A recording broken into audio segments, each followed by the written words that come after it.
ஒரு இன்டர்வியூவில் there was one very senior officer, retired officer. It was very கொஞ்சம் இன்டிமிடேட்டிங்காக இருந்தார். அவர் கேட்ட சில கொஸ்டின்ஸ் என்னால் ஆன்சர் பண்ண முடியல. இமீடியட்லி ஹி டோல்டு படிச்சிருந்தா தானே தெரியும் and all that.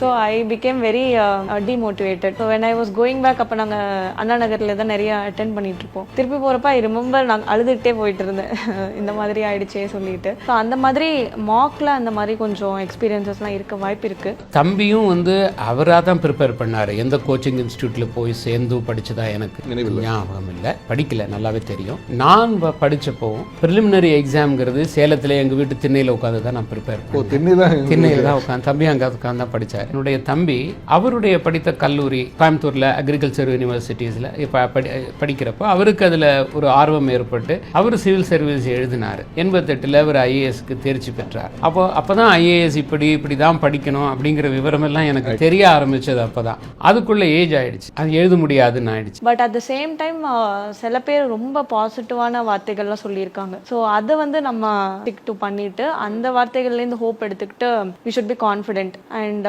In first attempt itself I cleared and my original interview was nothing like mock interview. அங்கே they were very warm and welcoming, they're very understanding of the particular candidate, the background and everything. So மார்க்ஸில் வந்து நம்ம ஒரிஜினலை விட இங்கே நிறைய பயமாக இருக்கிற மாதிரி பண்ணுவாங்க. But it's all an experience, we have to overcome it. 1990 VP Singh அவர்கள் பிரதம மந்திரியாக இருந்தப்போ 2 ஆண்டுகள் அவர் வயது வரம்பை உயர்த்தினார். 30 வயது வரை இருக்கிறவர்கள் எழுதலாம் அப்படின்னு அவர் ரிலாக்ஸேஷன் கொடுத்தாரு. அதில் நான் எழுதினேன். எனக்கு இருந்தது ஒரே ஒரு வாய்ப்பு தான். ஏன்னா வீட்டில் தம்பி ஏற்கனவே எழுதி இருந்ததுனால, ஒரு முன்மாதிரி வீட்டிலே இருந்ததுனால எனக்கு எழுதுவதற்கு அது ஒரு தூண்டுகோலாக அமைந்தது. ஒரு அட்டெம்ப்ட் தான் இருந்தது, எழுதினேன். அந்த சமயத்தில் வந்து தமிழகத்தில் முதலாகவும் ஆல் இந்தியா லெவலில் 24ஆவதும் நான் தேர்ச்சி பெற்றேன். அதில் ஒவ்வொரு மாநிலத்திலும் முதலாவதாக தேர்ச்சி பெறுகிறவர்கள் அந்த மாநிலத்திலிருந்து அவர்களுக்கு அந்த ஹோம் கேடர் கொடுத்துருவாங்க. நான் தமிழ்நாட்டிலிருந்து முதலாவதாக தேர்ச்சி பெற்றதுனால எனக்கு ஹோம் கேடர் தமிழ்நாடு கிடைத்திருக்க வேண்டும். ஆனால் கிடைக்கல.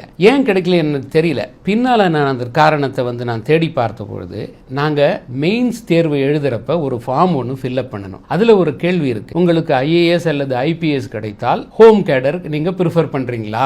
ஆமாம் இல்லைன்னு அதை டிக் பண்ணணும். அதை நான் டிக்கே பண்ணாமல் விட்டுட்டேன். ஆமாம்னு எழுதலை, நான் இல்லைன்னு எழுதலை. ஏன்னா அந்த மெயின் தேர்வு எழுதுறப்ப நம்ம ஐஏஎஸ் போவோம், ஹோம் கேடர் வரணுமா வேணாமா அந்த சிந்தனை, அந்த விவரங்கள் எல்லாம் தெரியல. அதை அப்படியே கொடுத்துட்டேன். கேடர் அலாட் பண்ணும்போது எனக்கு குஜராத் வந்துடுச்சு. அப்புறம் போய் தேடி பார்த்த போது அவங்க என்ன சொன்னாங்கன்னாக்க, நீங்கள் உங்களுடைய எக்ஸசைஸ் பண்ணவே இல்லை, ஆப்ஷனே நீங்கள் வந்து எக்ஸசைஸ் பண்ணலை, அதனால உங்களுக்கு நாங்கள் கொடுக்கல, ரோஸ்டரில் எது வந்ததோ அதை கொடுத்துட்டோம் அப்படின்னாங்க. நான் கேட்டேன், நான் இல்லைன்னு ஆமான்னு சொல்லலைங்கிறதுனால எனக்கு கொடுக்கல. நான் இல்லைன்னு சொல்லலை. இல்லை, எனக்கு நேச்சுரலாக வரும்போது சப்போஸிங் நான் முதலாவதோ வரல, 5ஆவதா வந்திருக்கேன், ஆமான்னு போட்டிருந்தா நீங்கள் கொடுத்துருக்க மாட்டீங்க இல்லையா அப்படின்னு கேட்டு பார்த்தேன். அது வந்து அது கொடுக்கல. பின்னால் நான் அட்மினிஸ்ட்ரேட்டிவ் ட்ரிபியூனலில் நான் வந்து வழக்கு தாக்கல் பண்ணுறதுக்காக முயற்சி பண்ணேன். நான் ஹோம் கேடர் போகணும் அப்படின்னு. ஏன்னா 86ஆவது வருடம் கேரளாவை சேர்ந்த ஒருவர், அப்படி அவருக்கு ஒரிசா கேடர் கிடைச்சது. அவர் அட்மினிஸ்ட்ரேட்டிவ் ட்ரிபியூனலில் போய் அவர் வழக்கு தாக்கல் செஞ்சு அவர் பேரண்ட் கேடருக்கு போயிட்டார். அந்த மாதிரி தாக்கல் செய்யலாமான்னு யோசித்து கொண்டிருந்தேன். நான் அதுக்குள்ளே இதில் 2-3 ஆண்டுகள் இதுலேயே போயிடுச்சு. அப்போ குஜராத்தி லாங்குவேஜ் கற்றுக்கிட்டேன், இந்த கல்ச்சர் பழகி போச்சு, அப்படி நான் அங்கேயே செட்டில் ஆகிட்டேன். கொஸ்டின்ஸ் வந்துட்டு மோஸ்ட்டாக அகாடமிக்கல் கொஷின்ஸும் கொஞ்சம் பர்சனாலிட்டி ஓரியன்ட் கொஷின்ஸ் தான் இருக்கும். பட் அதில் கிடைச்ச இன்புட்ஸ் தான் வந்துட்டு ரொம்ப, சில இன்புட்ஸ் வந்துட்டு ரொம்ப வேல்யூபிளாக இருந்தது. ஒரு பர்டிகுலர் மாக் இன்டர்வியூவில் வந்துட்டு ஒரு பேனல் மெம்பர் இருந்திருந்தாங்க. She is in service also. அவங்க வந்துட்டு ரொம்ப இன்டிமிடேட்டிங்காக every question she was like stopping there, answer கம்ப்ளீட்டே பண்ண விடாமல், no you should have said like this, no you should have said like this அப்படின்னு சொல்லிகிட்டே இருந்திருந்தாங்க. அந்த டைமில் கொஞ்சம் நல்லா டிஸ்கரேஜ் ஆச்சு. என்ன இப்படி தான் நம்ம போய் ப்ரெசென்ட் பண்ணுமா, இல்லை வேண்டாம் இதை நம்ம விட்டுறலாம், like this is not useful அப்படின்னு ஒரு தோணுச்சு. அதுக்கப்புறம் வந்துட்டு கொஞ்சம் அதை ப்ராசஸ் பண்ணி பார்க்கும்போது தான் அவங்க சொல்கிறதுல இருக்க மீனிங் புரிஞ்சதுக்கப்புறம் ஓகே அதையும் இம்ப்ளிமெண்ட் பண்ணி எப்படி கொண்டு போகலாம் அப்படின்ற மாதிரி ஒரு எக்ஸ்பீரியன்ஸ். ஃபர்ஸ்ட் அட்டெம்ப்ட் கொடுக்குறப்போ ஐ வாஸ் வெரி நர்வஸ். எந்த இன்டர்வியூ போனாலும் I will be very nervous. ரொம்ப லைக் ஆன்சர் சொல்லவே பயந்துட்டு ரொம்ப ஷையா. Normally I am not that person. But interview வரப்போ I become very nervous. And என்னால் படித்த knowledge I was not able to communicate it to the interviewer. கண்டிப்பாக நீங்கள் சொல்கிறது கரெக்ட். நம்ம அதுக்கு முன்னாடி பார்த்தது வேறு மாதிரியான ஸ்ட்ரகிள். இதுக்கப்புறம் நான் சொன்னேன் இல்லைங்களா, ஃபஸ்ட்டே சொன்னேன் லைஃபை ட்ரான்ஸ்ஃபார்ம் ஆகிரும். அந்த ட்ரான்ஸ்ஃபார்மேஷன் ஃபேஸ் நம்ம வந்துட்டு ட்ரைனிங்கில் பார்த்துருப்போம். நீங்கள் சொல்கிறதுக்கு எல்லாத்துக்கும் பேஸ் பார்த்தீங்கன்னா ட்ரைனிங் தான். For IAS people Labasna, and for IPS people Sardar Vallabhai Patel National Police Academy in Hyderabad. So in the training பார்த்தீங்கன்னா they will change these students who are already like prove பண்ணியிருக்காங்க அவங்களோட metal talent எல்லாம் prove பண்ணி தான் இந்த இடத்துக்கு வந்திருக்காங்க. So அந்த ப்ரொபேஷனர்ஸை they have to cultivate them into officers.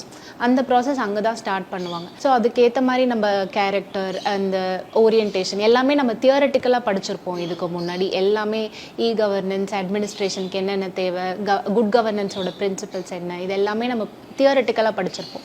So அதை ப்ராக்டிக்கலாக இம்ப்ளிமெண்ட் பண்ணுறதுக்கு தேவையான இந்த பேஸ் எல்லாமே அங்கே தான் கொடுப்பாங்க. ஸோ அங்கே இருந்துட்டு நம்ம கல்டிவேட் பண்ணிக்கிறது தான். அதுக்கப்புறம் we have to work everyday, we have to keep updating ourselves. கவர்னன்ஸில் என்னென்ன நடக்குது, என்னென்ன கரண்ட் அஃபேர்ஸ் என்னென்ன போயிட்டுருக்கு, எதெல்லாம் நம்ம இம்ப்ளிமெண்ட் பண்ணலாம். Even foreign examples within the country we have very good examples, best practices இருக்கும். அந்த பெஸ்ட் ப்ராக்டிசஸ் ஐடென்டிஃபை பண்ணி நம்மளோட டிஸ்ட்ரிக்டில் நம்மளோட சப்டிவிஷனில் அதை எப்படி இம்ப்ளிமெண்ட் பண்ணலாம், அந்த மாதிரி ரிவர்ஸ் இன்ஜினியரிங் இந்த மாதிரிலாம் நம்ம ஒர்க் பண்ண ஸ்டார்ட் பண்ணுவோம். அப்படி ஒர்க் பண்ண ஸ்டார்ட் பண்ணும்போது தான் like we enter into a new phase. இவ்வளோ வருஷம் தியரட்டிக்கலாக ஒரு விஷயம் பார்த்ததை ப்ராக்டிக்கலாக எப்படி we start to think in that manor.